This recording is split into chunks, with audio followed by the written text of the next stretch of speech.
गुरुदेव के चरणों में कोटि कोटि नमन। श्री विचार सागर दर्पण की तीसरी तरंग में हमारा चल रहा है कि शिष्य कह रहा है गुरुदेव से कि आपने संसार के सर्व दुखों की निवृत्ति और परमानंद की प्राप्ति के बारे में बताया कि ये केवल आत्मज्ञान से ही संभव है और आत्मज्ञान केवल तत्वज्ञ के मुख से श्रवण करने से ही होता है। अब कृपा करके ये भी बता दीजिए कि वो गुरुदेव के लक्षण कैसे हों, वो तत्वज्ञ को मैं जानूं कैसे, पहचानूं कैसे। तो कल हमने एक सबसे पहला लक्षण किया था कि ब्रह्मश्रोत्रिय, कि गुरुदेव जो हों जिनसे हम ये आत्मज्ञान श्रवण करें वो कैसे हों, ब्रह्मश्रोत्रिय हों। ब्रह्म मैंने वो परमात्मा, श्रोत्रिय मैंने सुनना, भी उस परमात्मा के बारे में उन्होंने भी अपने गुरुदेव से सुना हो, पठन न किया हो। क्योंकि जो हम अपनी बुद्धि से पठन करते हैं तो वो हम अर्थ का अनर्थ ले जाते हैं, हमें पता भी नहीं चलता। जैसे हमने अपने गुरुदेव के मुख से श्रवण किया, ऐसे ही हमारे गुरुदेव ने अपने गुरुदेव के मुख से श्रवण किया। जैसे हमारे गुरुदेव ने अपने गुरुदेव का प्रतिपादन किया, उनको खोल के रख दिया। कब खोला उन्होंने? जब उस अपने गुरुदेव के दिए हुए ज्ञान को, ब्रह्म ज्ञान को निध्यासन में लाए, अपने विज्ञान में लाए। पहले तो श्रवण किया, इतना श्रवण किया कि मनन अपने आप चलने लगा।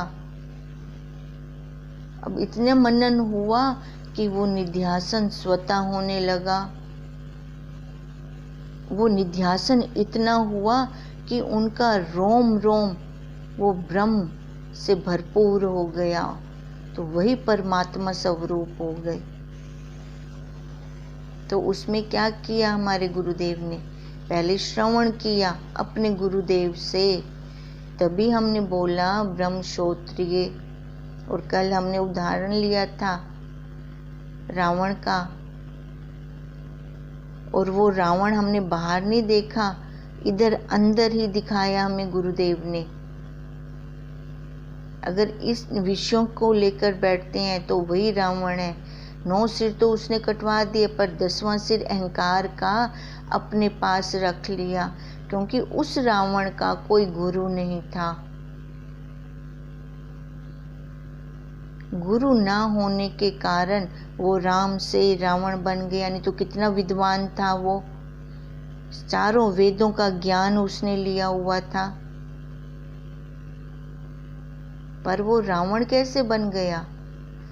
देखो, हम अपने बच्चों का नाम किसी ने भी आज तक रावण नहीं रखा होगा। राम तो रखा है, पर रावण तो नहीं रखा किसी ने भी, क्योंकि वो अहंकार का वो 10वां सिर, जब तक हमें ये तत्वज्ञ गुरुदेव नहीं मिलते, ब्रह्मश्रोत्रिय गुरुदेव नहीं मिलते, वो 10वां सिर जाता नहीं है, वो कटता नहीं है। वो अहंकार का 10वां सिर तब कटेगा जब हमारे पास ब्रह्मश्रोत्रिय गुरुदेव के मुख से हम श्रवण करेंगे। दैत्यों के भी गुरु थे, पर गुरु कैसे होने चाहिए? जो निर्भय हों, किसी से नहीं डरते, वो डंके की चोट पे बात करते हैं गुरुदेव। पर प्रहलाद को भी गुरुदेव मिले। अब प्रहलाद के गुरुदेव कैसे थे? निर्भय, डरने वाले नहीं थे। तो कैसे प्रहलाद को दृढ़ता हो गई? तभी कहा गया पानी पियो छान के, गुरु करो जान के। पर पहले बुद्धि नहीं होती, कैसे गुरु करें? पर जब हम बैठते हैं तो ये राज खुलते हैं, तो ये समझ आते हैं। तभी समझ आया। हम पहले देखो सीधे सही हाथों में आ गए। हमें हमारे गुरुदेव ने किसी कर्म कांड में उलझाया नहीं।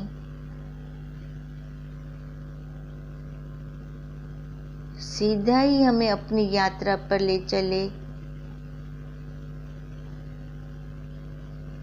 अब यही जो वो ब्रह्म श्रोत्रिय, उन्होंने भी अपने गुरुदेव के मुख से श्रवण किया और हमने भी अपने गुरुदेव के मुख से श्रवण किया।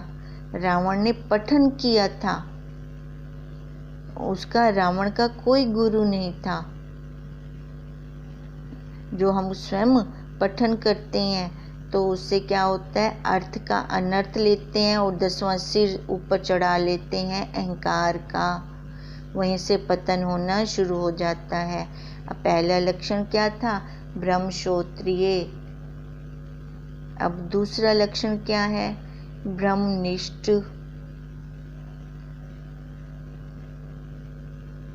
अब पहले तो सुन लिया हमने कि गुरुदेव के मुख से, पर हमारी निष्ठा अद्वैत्व पर ही नहीं है। सुन तो लिया हमने अपने गुरुदेव के मुख से, तो क्या हमारी निष्ठा अद्वैत्व पर है? गुरु पर ईश्वर जैसी निष्ठा है, तभी साधक अद्वैत्व पर टिक सकता है, नहीं तो नहीं टिक सकता।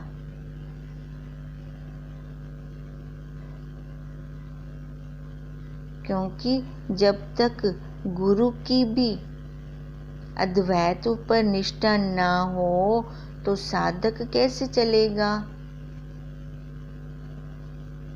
अगर गुरु खुद ज्ञान दे रही हैं पर साथ में और भी कर्म कांड कर रहे हैं तो हमारा काम भी नहीं बनेगा। और अगर कहीं पर भी वो देखो पूछने में, इधर से अद्वैत का ज्ञान भी और उधर से पूछने वालों के पास जाकर भी बैठे हैं, तो इसका मतलब उनकी निष्ठा अद्वैत पर नहीं है। अभी वो द्वैत पर खड़े हैं, तो शिष्य का काम नहीं बनेगा। गुरु के लक्षण है कि उनकी निष्ठा ब्रह्म में होगी।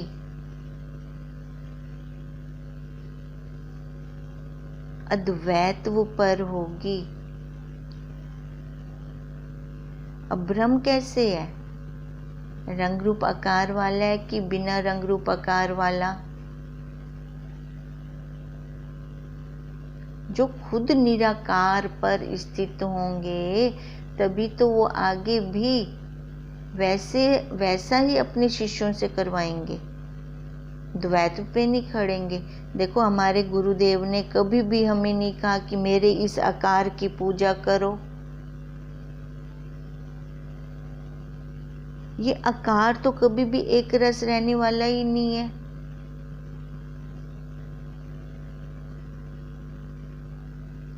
उन्होंने तो हमें उस निराकार तत्व की तरफ हमें लेके हमारी यात्रा करवा रही हैं गुरुदेव हमारे। ये तो अब शिष्य की खुद की तत्परता है कि वो कितना चल सकता है, नहीं तो हमारे गुरुदेव ने तो कोई कसर नहीं छोड़ी।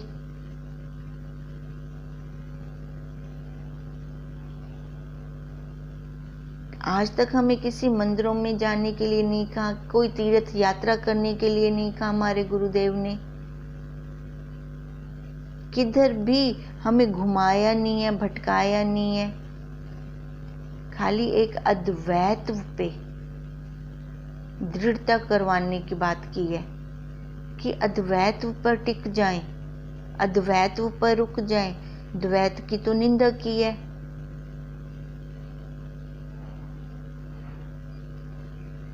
दो नावों में अगर सवार होकर चलेंगे तभी तो काम नहीं बनता। आकार को भी साथ में रख लें और निराकार को भी साथ में रख लें, कैसे काम बनेगा? जब तक वहां से हम आगे नहीं चलते। अब हमारे गुरुदेव तो सीधा ही निराकार की यात्रा पे हैं, पर वो निराकार भी तो किसी आकार में आएगा। हमारे लिए उन्होंने अवतार लिया और हमने ही उनको देखो कैसे बना दिया, हाथ पैरों वाला। उनकी निष्ठा कहाँ है, उनकी स्थिति कहाँ है? जब शिष्य गुरुदेव की स्थिति को जानता है तब जाकर वो अपनी स्थिति भी वैसे बना सकता है।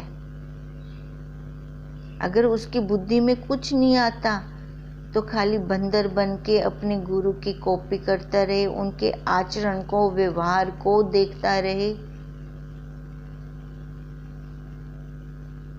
अब व्यवहार भी देखो, जो गृहस्थ में होंगे गुरुदेव तो वो सारा कर्म करेंगे, सारी व्यवहारिक सत्ता में रहेंगे, पर अंदर से उनकी दृढ़ता होगी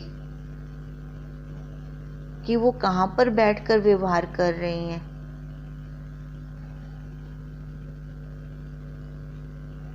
तो उस शिष्य के अंदर भी इतनी तत्परता होनी चाहिए कि वो गुरु की स्थिति को समझ सके। तभी कहते हैं ज्ञानी की मति ज्ञानी जाने।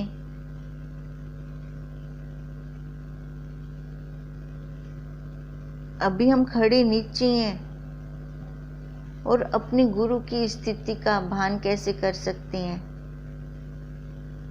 वो जहां खड़े हैं पहले वहां तक उतना ऊंचा लेवल तो करना चाहिए, फिर जाकर हम देख पाएंगे।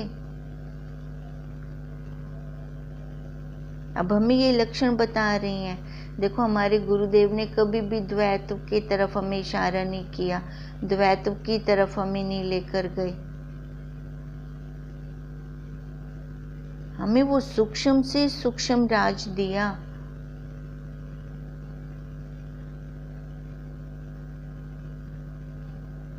तभी तो देखो गुरुदेव और पारस में इतनो अंतरो जान। पारस लोहे को सोना करे, गुरुदेव आप समान। अब जो इतनी ऊंची अवस्था में होंगे वही तो शिष्य को भी इतनी ऊंची अवस्था में लेकर जाएंगे, क्योंकि जो जिस रास्ते से पहले जा चुके हैं वो रास्ता हमें बताएंगे, बेटा तू इस रास्ते से आना, यही रास्ता अच्छा है, यहाँ से सारे दुखों की निवृत्ति होती है और इन संसार के दुखों की निवृत्ति करके तो वही परम आनंद को प्राप्त होगा। वो वही पहले ब्रह्म में खुद की उनकी स्थिति दृढ़ होती है।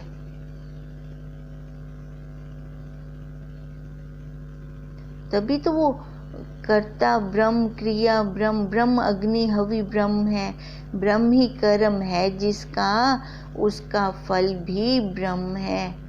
अब ब्रह्म कैसा है? निराकार है, खाली अनुभूति है।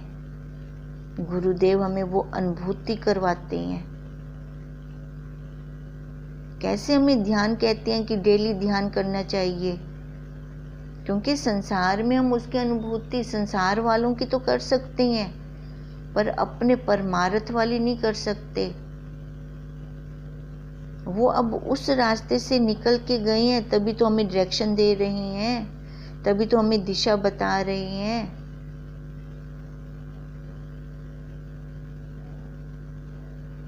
उस दिशा को हम समझें, देखेंगे, तभी हमारा आगे की यात्रा हमारी चलेगी।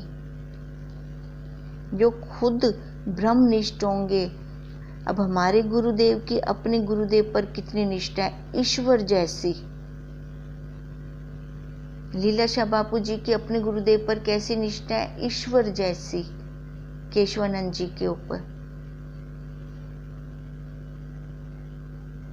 तो हम भी ब्रह्म श्रोत्रिय बने, ब्रह्मनिष्ठ बने, तो कर्म में भी ब्रह्म सत्ता का स्वरूप देख पाएंगे।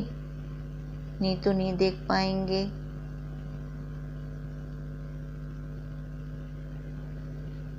ये ब्रह्म निष्ठा का फल है ये, तभी हमें वो दिखाई देगा। एक ब्रह्मनिष्ठ हो तब ये सृष्टि, देखो सृष्टि में देखो सारा कुछ अपने आप हो रहा है कि कोई कर रहा है? कौन इसको चला रहा है? कौन उत्पत्ति स्थिति लय कर रहा है? चारों खानियों को कौन सत्ता दे रहा है? कोई रंग रूप आकार वाला, कोई द्वैत वाला बताया गुरुदेव ने? कौन इन सबको चला रहा है? और तो और गुरुदेव ने तो हमें भी उस ब्रह्म का ही एक अंश बताया जो हम हैं, पर हम क्या बन के बैठे थे? द्वैत पे खड़े थे, अपने आप को रंग रूप आकार वाला मान रहे थे। हमने संबंध जोड़ रखा था एक एक के साथ। उस संबंध की गुरुदेव ने निंदा की, द्वैत की निंदा की, हमें दिखाया। तो बाहर भी देख, इधर भी देख, कौन तेरे को ये उत्पत्ति स्थिति तेरे अंदर भी और बाहर भी कौन कर रहा है? कैसी निष्ठा के साथ। देखो, जब साधक की, जिज्ञासु की अपने गुरुदेव पर ईश्वर जैसी निष्ठा होती है, तभी उसके आगे ये राज खुल सकते हैं। सृष्टि में भी देखें, चारों खानियों में देखें, विचार करें कैसी ये उत्पत्ति स्थिति लय हो रही है। कुछ काल के लिए हमें ऐसे भी लगता है कि ये अब रुक गया है, कुछ काल के लिए लगता है, पर वो रुका नहीं होता, उसके अंदर भी परिवर्तन हो रहा होता है।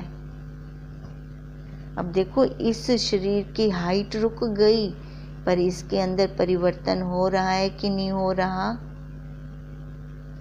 कुछ काल के लिए लगा कि इसकी हाइट इतनी हो गई है बस, पर परिवर्तन तो ना रुका, वो तो हो रहा है, वो तो गति चल रही है, गति कर रही है, सारे गति कर रही हैं, पर हम देखते ही नहीं है। अब जब रुकेंगे तभी तो देख पाएंगे। अखंड मंडलाकार ये चल रहा है, घूम रहा है, ये रथ का पहिया है जो घूम रहा है, कभी भी नहीं रुकता। बचपन, जवानी, बुढ़ापा, फिर देहांतर प्राप्ति, मर गया। अब क्या मतलब है? एक मरने वाला, एक जाने वाला, दो हो गए ना, दो शब्द लिए ना। एक मरा, अब जो मर गया वो जाएगा कैसे? जो गया तो वो मरा कैसे? कभी हम रुकते ही नहीं है, कभी हम देखते ही नहीं है। विचार करें हम तो हमें पता चलेगा ना। अब यहाँ पे गुरुदेव ने हमें रुकवाया, हमें दिखाया, अरे देख कौन मरा और कौन गया। जो गया तो इसका मतलब वो अविनाशी था, वो तो रुका नहीं, और जो मर गया वो विनाशी था। दिखाया गुरुदेव ने, विचार करवाया। पहले कभी हमारा विचार चला ऐसे? अब वही गुरुदेव दिखा रहे हैं कि कुछ पल के लिए तो ये हमें लगता है रुक गया, पर रुकता नहीं है, गति कर रहा होता है, ये भी चल रहा है, घूम रहा है, रथ का पहिया है। हम इसको रोक नहीं सकते। है हमारे अंदर पावर कि हम बचपन को रोक लेते? चलो बचपन से जवानी में तो सारे आना चाहते हैं, फिर जवानी से बुढ़ापे में कोई नहीं जाना चाहता। फिर उस जवानी को रोक लेते। कौन से बटन ऑन ऑफ किए हमने? थे कोई ऐसे बटन? भी अब बचपन का ख़त्म, अब जवानी का बटन ऑन कर दो। अब ये जवानी का ख़त्म, बुढ़ापे का ऑन कर दो। कौन ये अखंड मंडलाकार इसको चला रहा है? खाली इस शरीर को नहीं, चारों खानियों के शरीर को चला रहा है वो। ये कैसी निष्ठा गुरुदेव ने हमारी बना दी उस निराकार के ऊपर, जो दिखता भी नहीं है और कर भी वही रहा है सारा ही। अब यही अद्वैत है, यही अद्वैत पर निष्ठा जिसकी होगी वही शिष्य आगे चल सकेगा। अब शिष्य कैसे हो? बंदर की तरह हो, वो खाली कॉपी करे अपने गुरुदेव को। अपने गुरुदेव को जो कॉपी करता है ना, वही आगे निकल पाता है। नहीं तो आज तक हम क्या कर रहे थे? संसार वालों की तो नकल कर रहे थे, तो क्या हुआ? वो भी अपने आप को जन्मने मरने वाला मान रहे थे और हमने भी तो आज तक वही माना। वो भी दुखी थे और हम भी तो दुखी हो रहे थे। अज्ञान काल में चले जाओ, किसी और को मत देखो। जब हम उदाहरण देते हैं तो अपने आप को देखना होता है हमें। दूसरे की तरफ उंगली जाने की आदत पड़ गई है। अब अपनी तरफ आने की आदत आके डट जाएं इसके ऊपर, इसको देखा करें। अब दूसरे की तरफ नहीं देखना। अब गीता में भी कृष्ण जी यही कह रही हैं कि हम अपने आप को देखें। अब अपने आप को देखें मतलब अपने गुरुदेव को देखेंगे। वो जैसा कर्म कर रहे हैं ना, वैसा कर्म हम भी करेंगे। क्यों? क्योंकि जो जो कर्म श्रेष्ठ करते हैं वो कर्म प्रजा भी करती है। जो महापुरुष कर्म करते हैं वैसे साधक ही तो चलता है। अब साधक के लिए महापुरुष कौन है? हमारे गुरुदेव। हमारे गुरुदेव जैसे कर्म करते हैं वैसे फिर हम भी करते हैं। वैसे वे जैसा बतलाते हैं वैसे ही लोग भी चलें, तभी तो चल पाएंगे हम। हमारे गुरुदेव ने जैसा किया, उन्होंने अपने गुरुदेव का जैसे प्रतिपादन किया, ब्रह्मनिष्ठ होकर परमात्मा जैसी निष्ठा बनाकर हम भी परमात्मा जैसी निष्ठा अपने गुरुदेव पे बनाएं, ब्रह्मनिष्ठ होकर चलें। तभी हमारा काम बन पाएगा, नहीं तो नहीं बन सकता। हमारे गुरुदेव ने हठ से हमसे कर्म कांड नहीं छुड़वाया। देखो, जिसकी जैसी यात्रा होती है उससे गुरुदेव आगे की यात्रा करवाते हैं। हम खुद देखें, कर्म कांड हमने छोड़ा कि छूट गया। अब वो पहले वाले भाव उठते हैं कि इस शिव तत्व पे ही एक लोटा जल चढ़ा दो, यही भाव उठते हैं।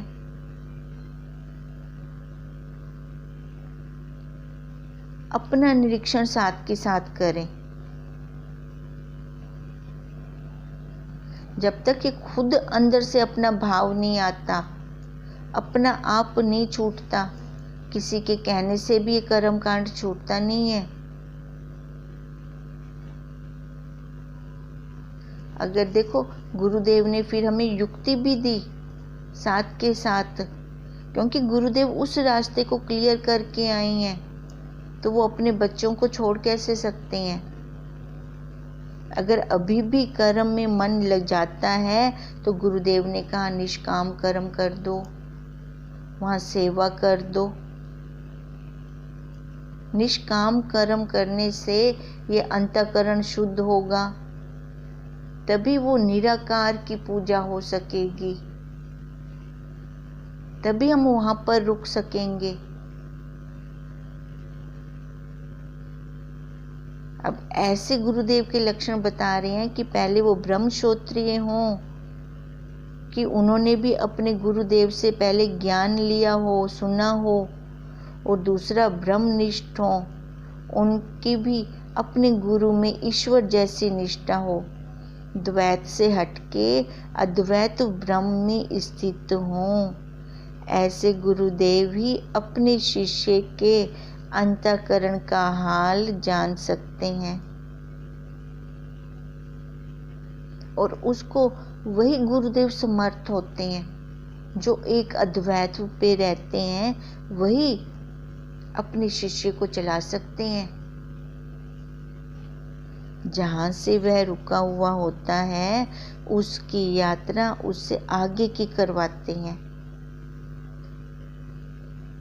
देखो, जिस शिष्य का अभी कर्म कांड में शेष रहता है उससे सेवा करवा देते हैं, निष्काम सेवा। आश्रम में देखो कैसे निष्काम सेवा चल रही है।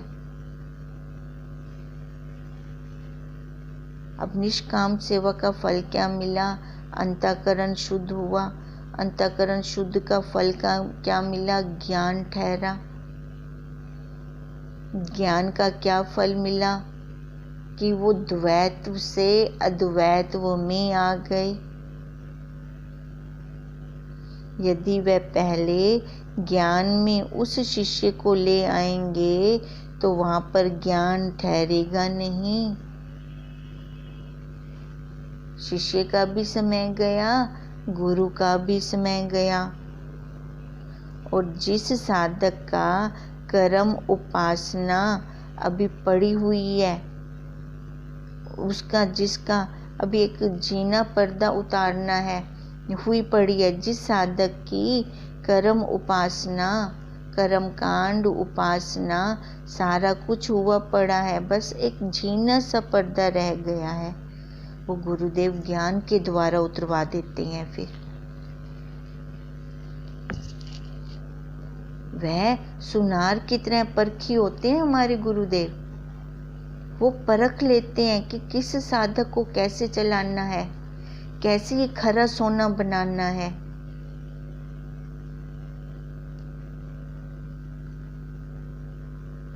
देखो, वो गुरुदेव ही उस सारा ज्ञान, गुरुदेव को ये कौन से गुरुदेव को हो सकेगा ये सारा ज्ञान? वही जो ब्रह्मश्रोत्रिय होंगे, ब्रह्मनिष्ठ होंगे।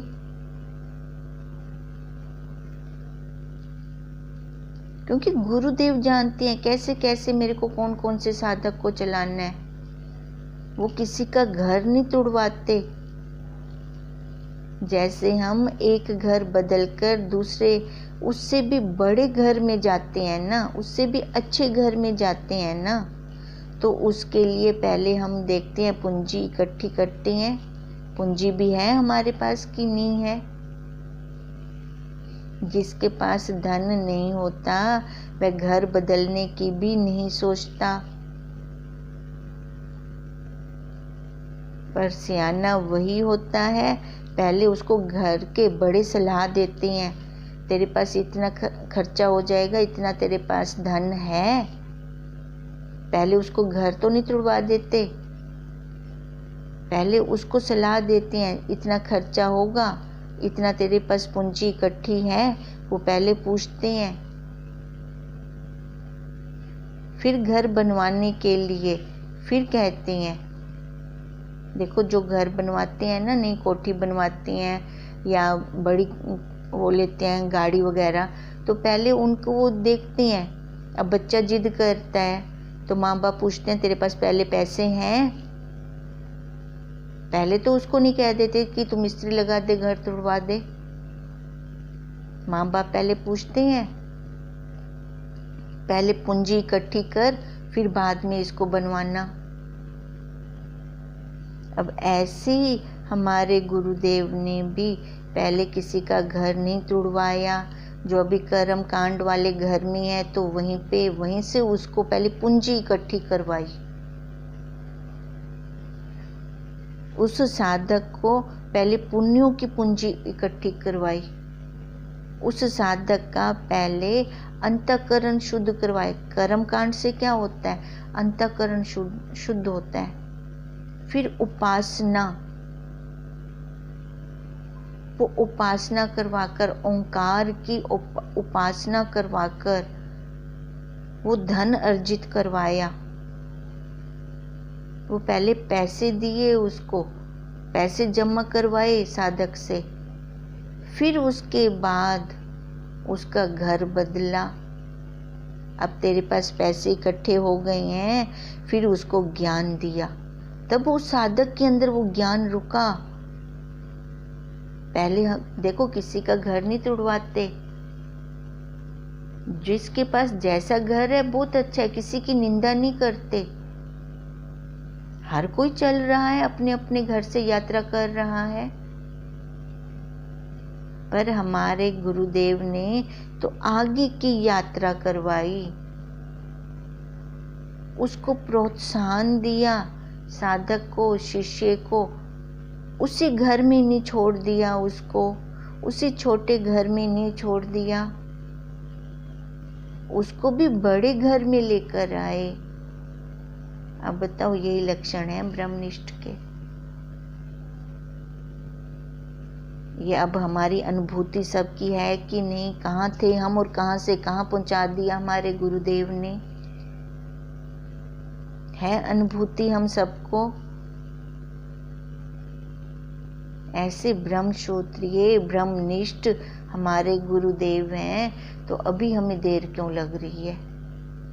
फिर हम विचार करें ना। अब तो सारा कुछ है, सारी सामग्री है हमारे पास। ये हमारी क्लास भी विचार की क्लास है। यहाँ पे कोई गुरु नहीं है, इस क्लास में कोई शिष्य नहीं है। हम सारे एक ही लाइन में चल रहे हैं, कोई आगे तो कोई पीछे। हम अपने गुरुदेव का प्रतिपादन करें। जैसे गुरुदेव ने अपने गुरुदेव का प्रतिपादन किया, ऐसे ही हम भी अपने गुरुदेव का प्रतिपादन करें। प्रतिपादन कैसे करेंगे? जब गुरुदेव के महावाक्यों का इतना मनन हो कि स्वतः निध्यासन होने लगे, वो ज्ञान विज्ञान में बदल जाए, हमारा व्यवहार वैसा हो जाए। जैसे पूछते हैं ना, ये बच्चा किसका है, इसके माँ बाप कौन है? ऐसे पूछें, इसके गुरु कौन है? कितना आनंद आता है। फिर ऐसे हम अपने गुरुदेव का नाम रोशन करें।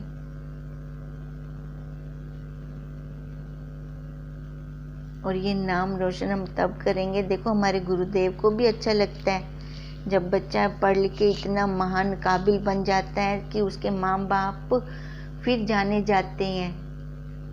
माँ बाप को कितना अच्छा लगता है। जब हम अपने गुरुदेव का प्रतिपादन करेंगे तो हमारे गुरुदेव के अंदर से, देखो हम सारे गुरुदेव को याद करते, पर गुरुदेव किसको याद करते हैं? मजा तो तभी है, तभी आनंद आता है। अच्छा, गुरुदेव ने मेरे को याद किया था। उसके लिए वैसा हमारा व्यवहार भी होना चाहिए।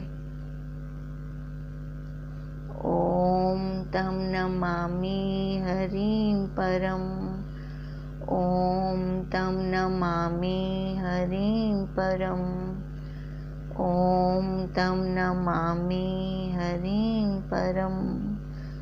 ब्रह्म स्वरूप गुरुदेव के चरणों में कोटि कोटि नमन।